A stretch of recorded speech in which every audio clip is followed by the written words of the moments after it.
I'm Rebecca, and I'm 32. My brother's new wife handed me a name tag at the wedding reception that read, "The Charity Case."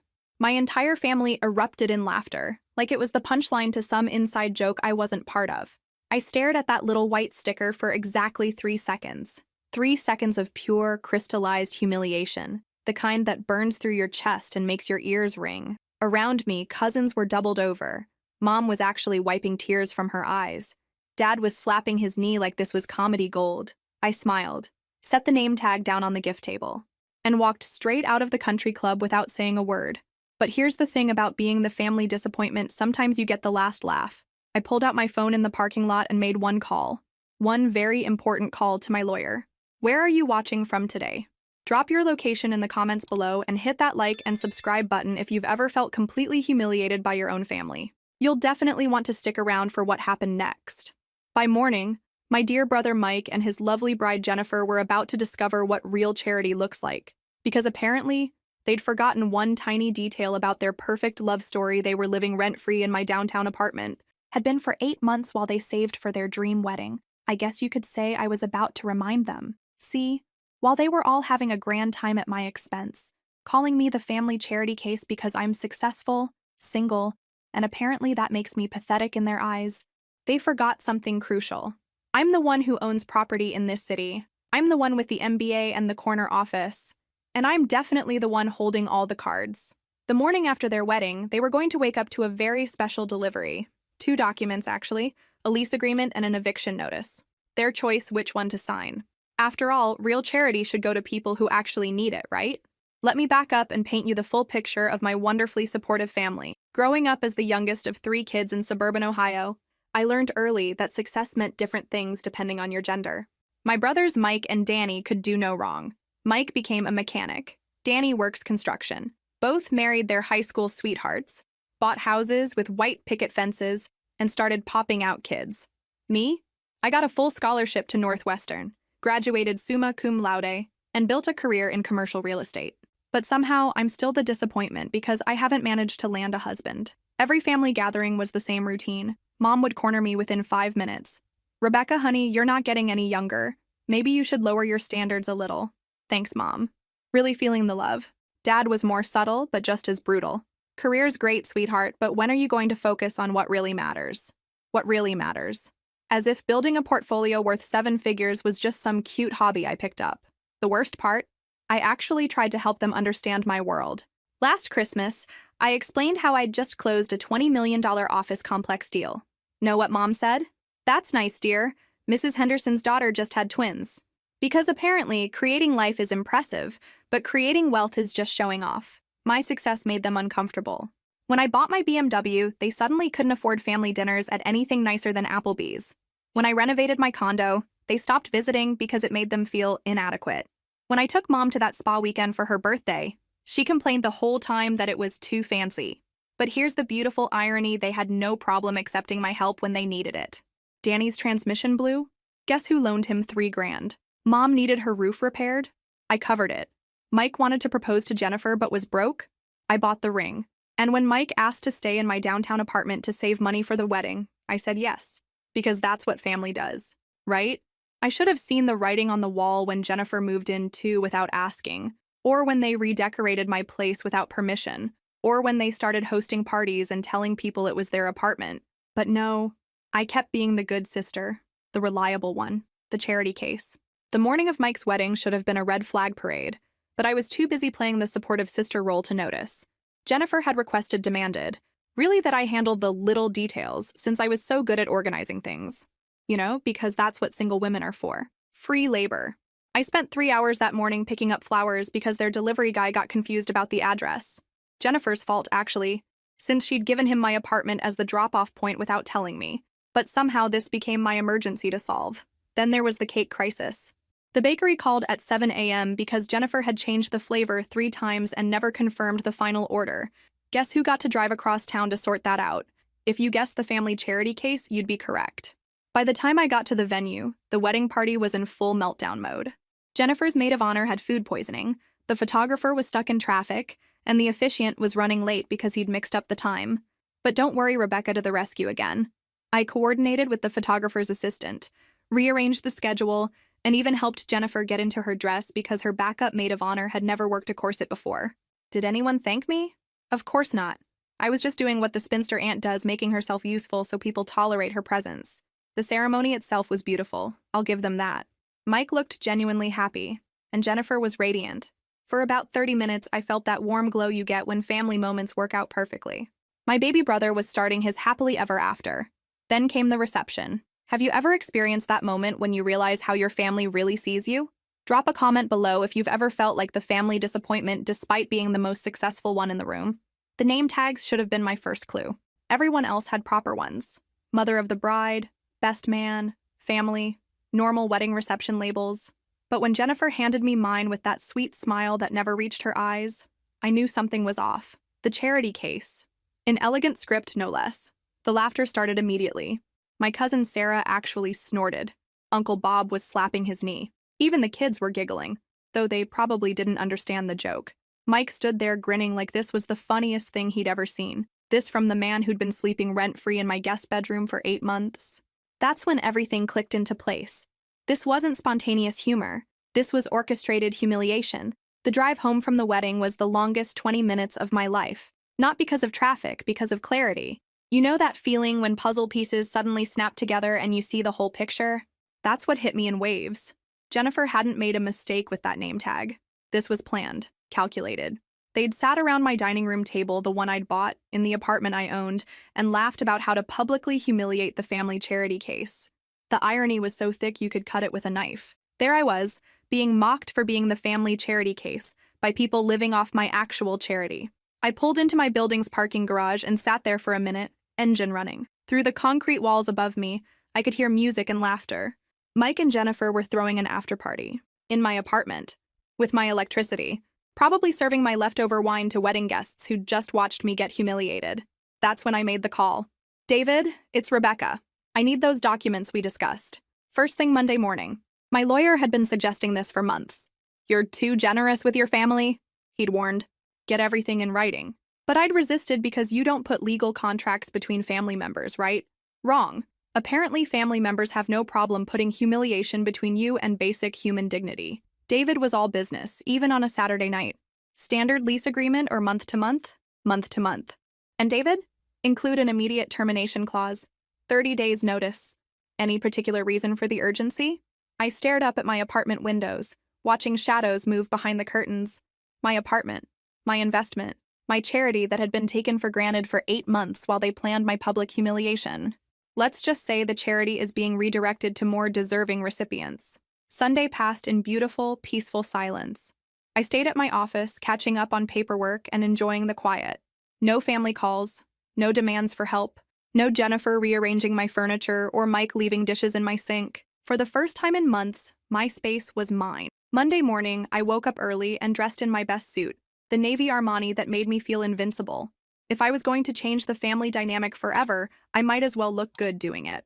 Monday morning arrived with all the subtlety of a freight train. I'd been awake since 5, not from nerves, but from anticipation. There's something deeply satisfying about having a plan when you've been reacting to other people's games for so long. David's messenger service was punctual. The documents arrived at Mike and Jennifer's temporary residence, aka my apartment, at exactly 9 a.m. Standard business hours. Professional and courteous. My phone started ringing at 9:03. Rebecca, what the hell is this? Mike's voice was panic-adjacent, which was new. Usually he only called me when he needed something, and the tone was always casual, confident that Big Sister would fix whatever mess he'd created.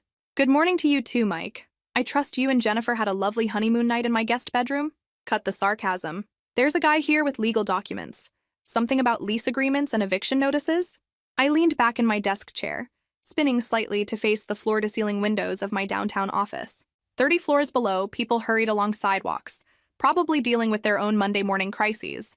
But up here, I was in complete control of mine. Oh, that. Yes, David drew those up for me. There are 2 options, Mike. You can sign the lease agreement and start paying market rate rent that's $2,800 a month, utilities not included. Or you can sign the eviction notice and be out by the end of the month. Silence.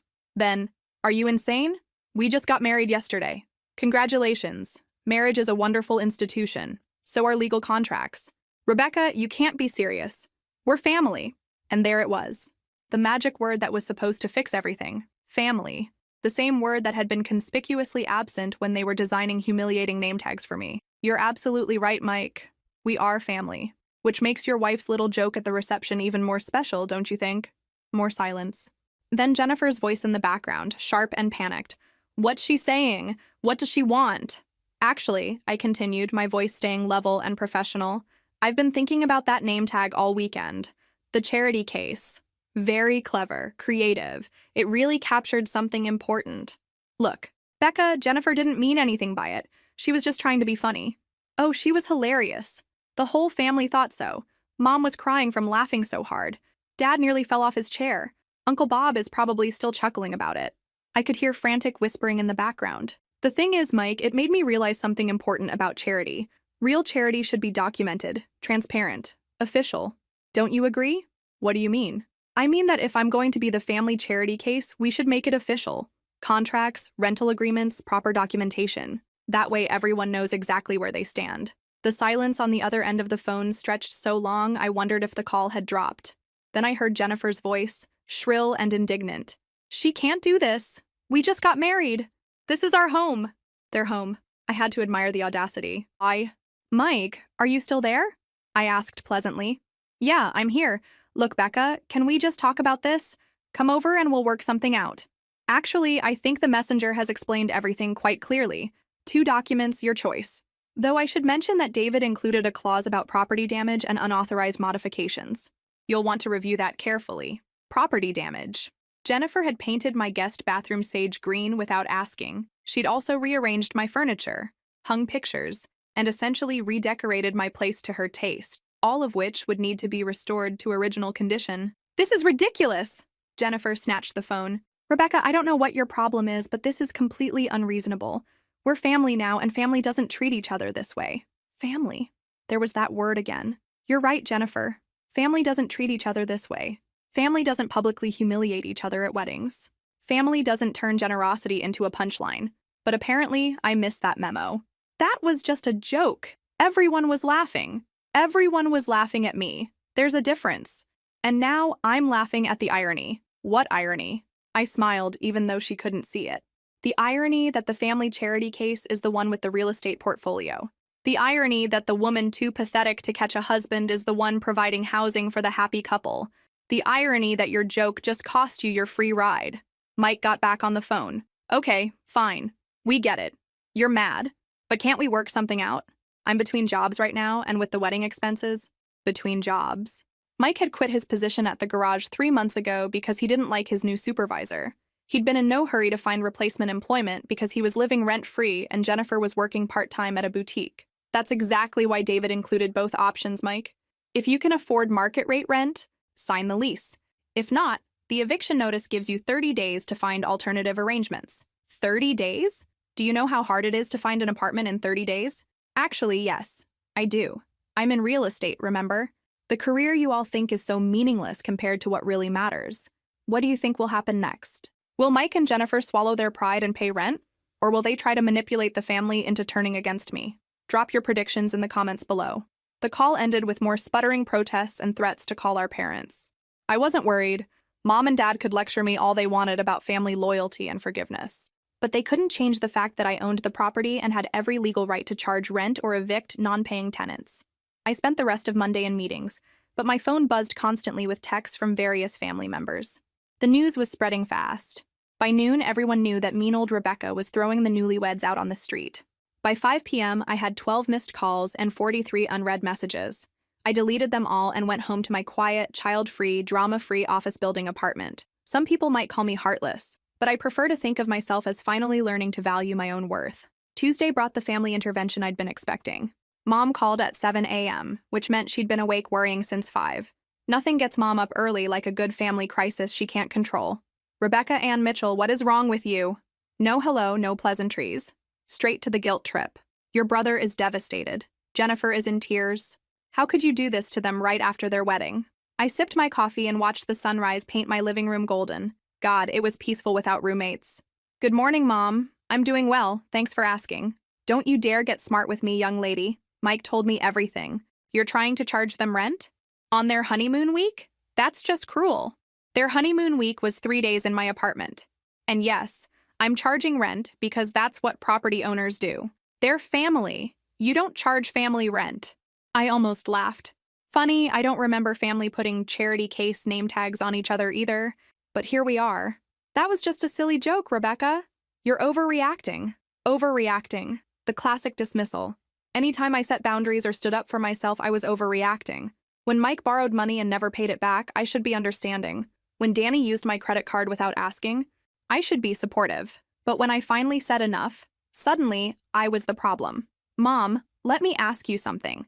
If someone publicly humiliated you at a family event, would you continue providing them with free housing? It's different when it's family. You're right, it is different. Family should treat each other better than strangers. But apparently, I missed that lesson. The conversation continued for 20 minutes. Mom deployed every weapon in her arsenal. Guilt, tears, threats to exclude me from family events, and finally, the nuclear option. Your father is so disappointed in you, Rebecca. We raised you to be better than this. Better than what? Better than having self-respect? Better than valuing my own worth? Better than expecting basic human decency from people who claim to love me? Tell Dad I'll survive his disappointment. I've been surviving family disappointment for 32 years. By lunch, I'd gotten similar calls from Danny, Aunt Linda, and even Jennifer's mother. The family network was in full mobilization mode. Poor Mike and Jennifer, thrown out by evil Rebecca. How could I be so heartless? What do you think will happen next? Will the family pressure work? Or will Rebecca stand her ground? Drop your predictions in the comments below. The funny thing about family pressure campaigns is they only work if you care more about family approval than your own dignity. And after Saturday night, I'd discovered something liberating. I was completely done caring what they thought. That evening, Mike showed up at my office building. The security desk called to ask if I wanted to see him. Send him up, I said. Time for round 2. Mike looked rough when he walked into my office. 2 days of marriage had not been kind to him. His hair was messed up, his shirt wrinkled, and he had that deer in headlights expression he used to get when Mom caught him sneaking out in high school.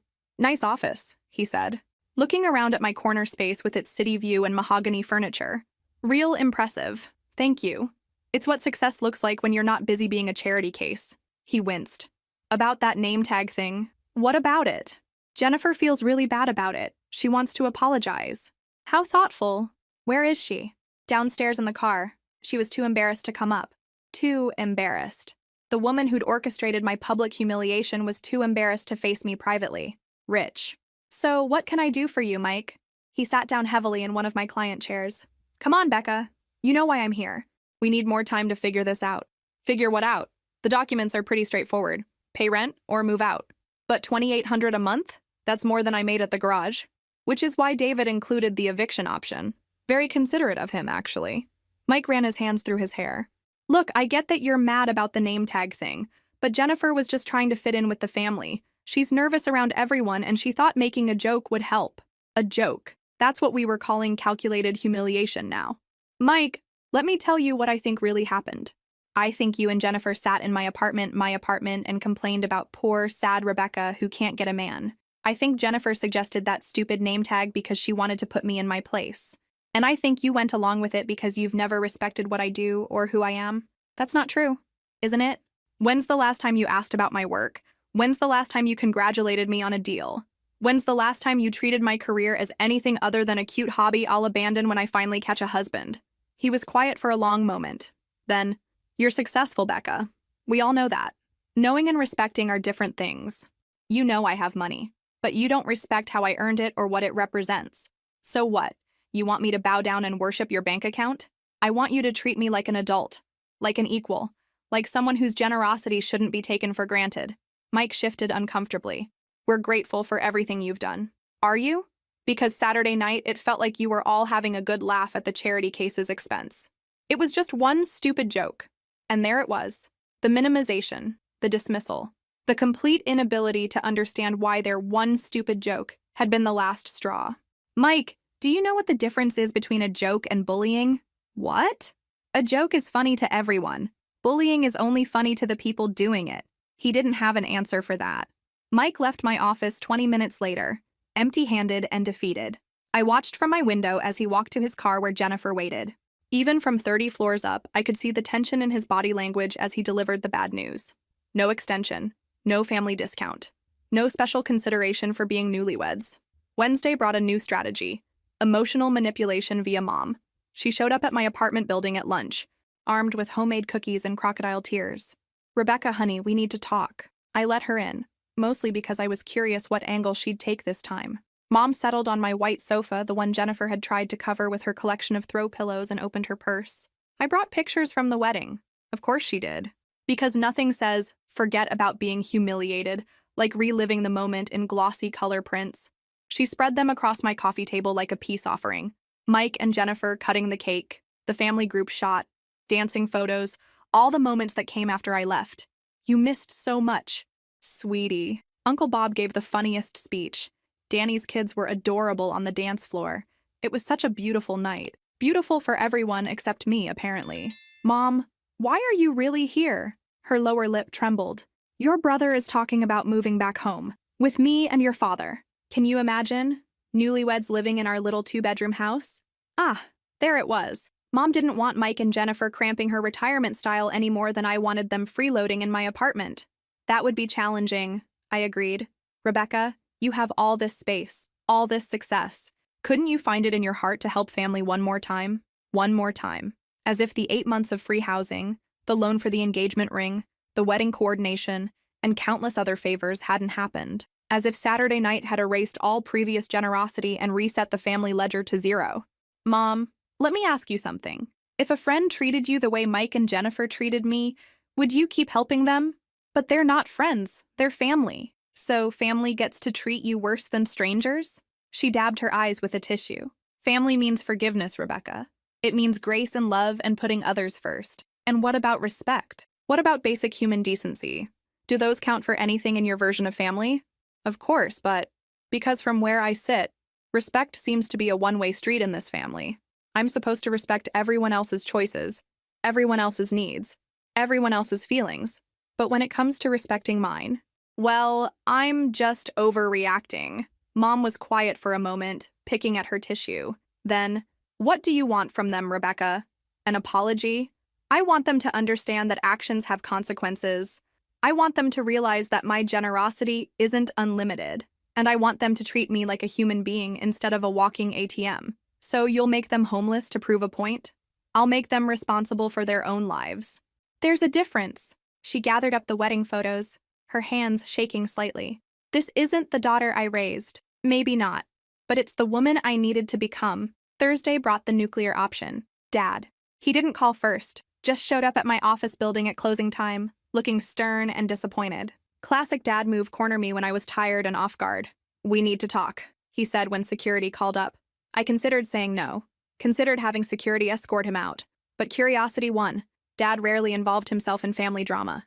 If he was here, things were escalating. He looked uncomfortable in my office, like the success surrounding him was somehow offensive. Dad had worked construction his whole life, honest work with his hands. My glass and steel world probably seemed foreign and cold to him. "Hell of a view," he said, standing at the window.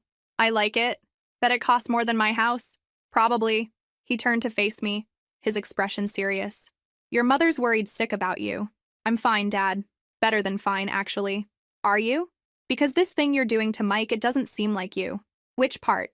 Charging rent for my property or expecting to be treated with basic respect?" "The vindictive part." Vindictive. There was a word I'd been expecting. Any woman who stood up for herself was vindictive. Any woman who set boundaries was a bitch. Any woman who refused to be a doormat was clearly the problem. "Dad, let me tell you what vindictive would look like. Vindictive would be evicting them immediately. Vindictive would be charging them back rent for the 8 months they lived there free. Vindictive would be taking them to court for the unauthorized modifications to my property." His eyebrows shot up. "Unauthorized modifications?" "Jennifer painted my guest bathroom, hung pictures, rearranged furniture, changed locks. Basically treated my place like her personal home improvement project." Dad was quiet for a moment. In his world, you didn't mess with another man's property without permission. That was sacred. "I didn't know about that," he admitted. "There's a lot you don't know, Dad. Like how I've loaned Danny money 6 times in 5 years. Like how I paid for Mike's engagement ring. Like how I've been the family bank for years while being treated like the family disappointment. Nobody thinks you're a disappointment." "Really?" "Because Saturday night felt different." He sat down heavily in my client chair. "That name tag thing was stupid. Cruel, even. But Rebecca, You can't let one moment of poor judgment destroy your relationship with your brother. It wasn't one moment, Dad. It was the culmination of years of being taken for granted. The name tag was just the final straw. So what's your end game here? You want to punish them forever? I want them to grow up. I want Mike to get a job and support his wife instead of living off his sister's charity. I want Jennifer to understand that marriage doesn't entitle her to other people's property. And I want my family to realize that success doesn't make someone a target for ridicule. Dad studied me for a long moment. You've changed, Rebecca. Yes, I have. I used to think family love was unconditional. Now I know better. Love is unconditional, but relationships require mutual respect. I stared at him. Did you just agree with me? A ghost of a smile crossed his face. Don't let it go to your head. We sat in comfortable silence for a moment. Then Dad asked the question I'd been dreading. What if they can't afford the rent? Then they'll figure something else out, just like every other adult in America. He nodded slowly. Your mother won't like this. Mom's had 32 years to see me as more than the daughter who can't catch a husband. I'm done waiting for her approval. As Dad left, he paused at the door. For what it's worth, I'm proud of what you've built here. It was the first time he'd ever said that. Friday brought the revelation that changed everything. I was packing up to leave the office when my phone buzzed with a text from my neighbor, Mrs. Chen. She lived across the hall from my apartment and had a clear view of the comings and goings. Rebecca, dear, I thought you should know there are moving trucks at your building. Multiple trips. They're taking quite a lot of furniture. My blood went cold. I called her immediately. Mrs. Chen, what kind of furniture? Well, let me see. They took that lovely leather sectional from your living room, and the dining set. Oh, and several boxes of what looked like artwork and decorative items. They were stealing from me. Mike and Jennifer weren't just refusing to pay rent, they were looting my apartment on their way out. I broke every speed limit getting to my building. The moving truck was still there, being loaded with my 60-inch television. Stop! I called out to the movers. That's my property. The moving supervisor, a burly guy with a clipboard, looked confused. Lady, we got a signed authorization right here. Mike and Jennifer Mitchell hired us to move their stuff. Their stuff? That's my TV. Mike appeared in the building doorway, looking guilty as hell. Becca, I can explain. Explain what? Explain why you're stealing my furniture? We're not stealing. We bought some of this stuff. With what money? You've been unemployed for 3 months. Jennifer emerged behind him, her arms full of my throw pillows. These were gifts. I picked them out. With my credit card. In my apartment. The movers had stopped loading, sensing trouble. The supervisor approached me. Ma'am, if there's a dispute about ownership, we can't complete this move without proof of purchase or a police verification. Call the police, I said immediately. Mike's face went white. Rebecca, come on, don't do this. Don't do what? Don't report theft? Don't protect my own property? We'll bring it back. We just needed some furniture for Mom and Dad's place. And there it was. The truth finally came out.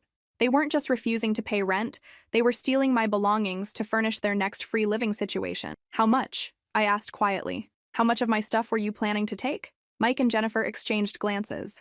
Jennifer's defiance crumbled first. Just the basics, she whispered. We didn't think you'd miss it. Didn't think I'd miss my own furniture. The audacity was breathtaking. The police arrived 20 minutes later. I showed them my lease agreement, my homeowner's insurance policy, and receipts for the major items. Mike and Jennifer couldn't produce proof of purchase for anything. Ma'am, the officer said to me, do you want to press charges? I looked at my brother, standing there in handcuffs with his new wife crying beside him. This was the moment of truth, the moment that would define our relationship forever. Yes, I said, I want to press charges. Because sometimes, family or not, you have to draw the line. 6 months later, I'm sitting in my peaceful apartment, watching the sunset paint the city golden. Mike and Jennifer pled guilty to attempted theft and got probation plus community service. They also had to pay restitution for the moving truck and police response. They moved in with Mom and Dad, just as predicted. Last I heard, the arrangement was going about as well as you'd expect. 3 adults and a couple trying to play house in a 2-bedroom ranch.